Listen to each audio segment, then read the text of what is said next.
I like mountain biking. I also like camping. One of my goals for this summer is to combine the two. Be able to drive to a trailhead or a campsite near a trailhead, sleep for the night, and then go biking the next day. Now, being mildly paranoid and not wanting to hurt my SUV's already dismal gas mileage, I don't want to leave the bike on the outside of the car while I'm driving or overnight, which means it has to go inside my car next to my bed. At least the pile of moving blankets that I sleep on when car camping. So I wanted to fit my bike as close to the wall as possible to give as much space for me and my stuff next to it. I also wanted something that would help me store and remove the bike from the car. I'm thinking some kind of slider system that'll like slide the bike in and slide the bike out of its like slice of the car.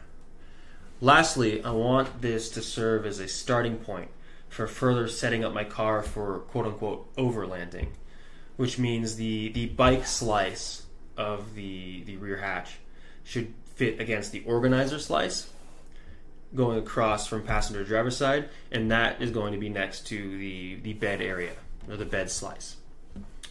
Now, I did get an engineering degree, so I do want to build this myself. Obviously, for such a complicated and comprehensive system, I sat down and I modeled the entire thing against a 3D scan backdrop of my car's interior. Yeah, I probably should have done that. Unfortunately, that sounded like a lot of work. I want my system to be simple and elegant, right? So it shouldn't be hard to design. I mean, that makes sense. I decided to use my engineer's intuition. Figuring I would use, T-extruded aluminum bar, or whatever it's called, and not knowing anything about T-extruded aluminum bar, I sat down to rewatch Superfast Matt's videos on building a roof rack out of, you guessed it, T-extruded aluminum bar. About an hour into watching his 2 10-minute videos, I pulled myself out of the YouTube rabbit hole and started sketching out my ideas on paper. About another hour of moving between my paper, frantically measuring the interior of my car, and perusing McMaster, I placed a $200 order with T-nuts. So my plan is to have a cantilevered arm that would slide out holding the bike to let me take it off and put it back on outside the car, and then it would slide back in to store the bike in its little area. So I'm not a mechanical engineer. So obviously I didn't bother to calculate beam strength, load, sag, or even to check what kind of aluminum I had ordered until about 3 days after placing the order. I also didn't check, T-nuts reviews, which were concerning. Anyways, I waited a couple weeks and a big package arrived at my door. Thankfully, it had everything. I think. I'm pretty sure I messed up the bolt, nut sizing and thread matching. But I think I got everything I ordered. Also, since I have the aluminum bar, I can very scientifically test if it can support my bike. And so there's an Ace Hardware down the street from where I live, so the missing bolts aren't much of a problem. I picked some stuff up, some aluminum bar and angle, and then I spent that evening bolting the frame together.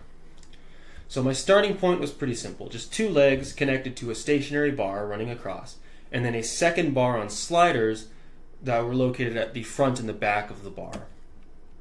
So the slider up front was bolted to the stationary bar and would kind of act as like the fulcrum that would hold the bar up when it was cantilevered out. And the slider on the back was attached to the sliding arm, so it would move with the slider and be, useful when the arm was, anywhere but its closed position. And it slid, which I was very excited about. It was stiffer than I expected, which isn't really a problem, but the sliders also didn't feel sufficient, which is a problem. I've got these cartridge bearings from my closet that I bought for something at some point that I'm convinced myself I need to use. So I 3D printed some rings to go around it with like a little angle that the aluminum T-bar could ride on. And then I decided to go build a carriage for that. So I should probably note that my video is spotty partly because I did a lot of work in the evenings in my apartment.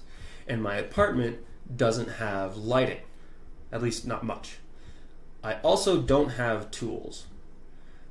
The reason I started with this, slider system instead of building like a bed frame out of plywood and 2x4s, which would have been way easier, is that I can do most of this with Allen keys. And for the bits that I do need tools for, I went to what I assume is every jerry rigging hobbyist's favorite place, Harbor Freight. I bought a $20 drill, I got some drill bits, and I got an extension cord. I also had a hacksaw for some reason. So I spent half a day, drilling, cutting, and bolting together this monstrosity of a carriage.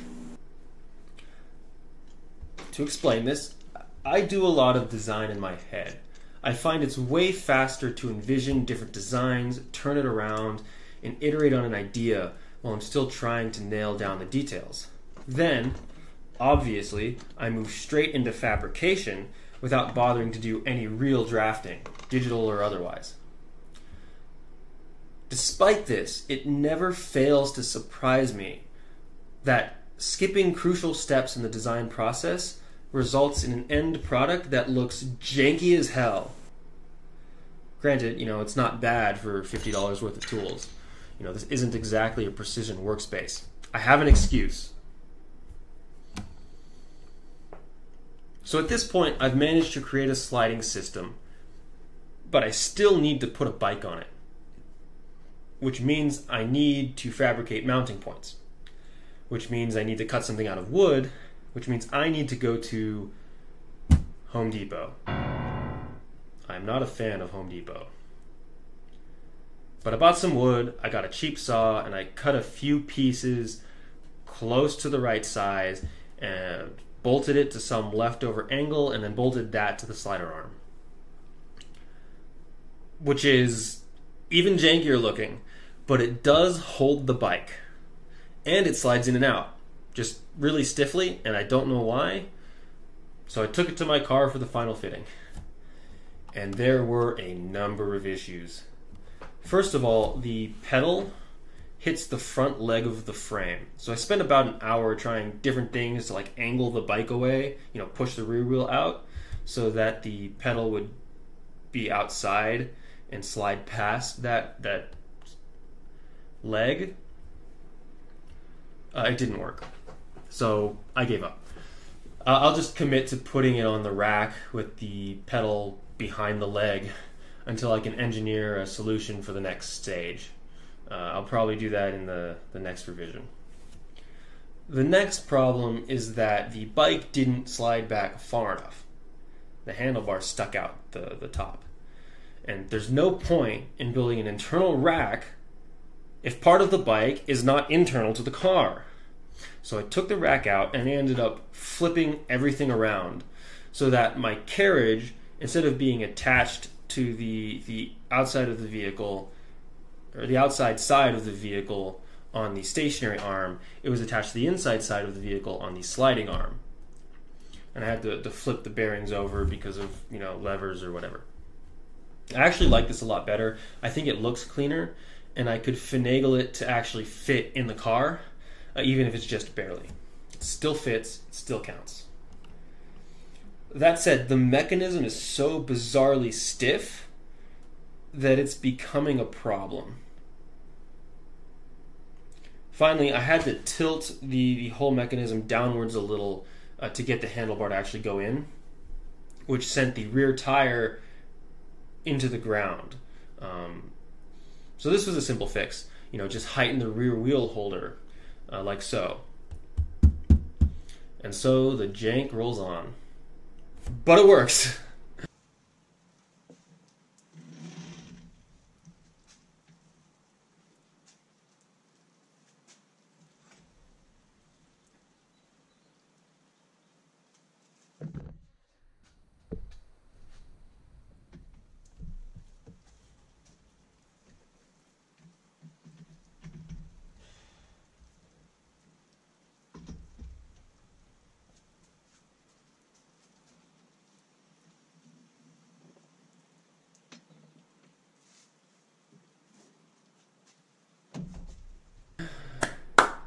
Obviously, since it's working, I gotta tag it.